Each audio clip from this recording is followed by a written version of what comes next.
सून आणि सासूचं नातं एवढं पवित्र आहे का? माय लेकीचं जसं नातं आहे तसं सून आणि सासूचं नातं आहे, पण आपल्याला टिकवता आलं पाहिजे.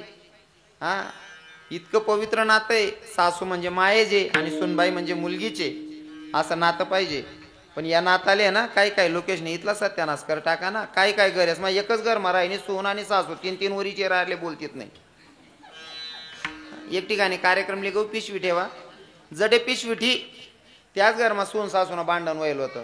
तीन वरीच जाय नाही एरायरले बोलत नाही. आणि घरमा ती सूनबाईले पोरगी व्हायला होती. पोरगी 4 महिन्याने होती, जोकामा झोपेल होती. 4 महिन्यानी पोर जोकामा झोपेल होती. सुनबाई घर जाड राहीन ती. सुनबाई म्हणे आता जर का घर जाडता जाडता ती पोर उठी, पोर रडायला लागली जोईमा. आता येईल जर मी दूध पाजायला उठून मग सासू म्हणे मी घरमाने होतो का, मी मरी गई तू का म्हणे म्हातारील वाटणं दिन जोका नाही ते रडू दे म्हणे पोरले. बाई घर झाडवतो ती सुनबाई असं कवय बी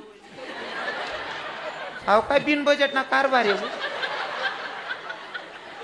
तो बानट सुरूत ना.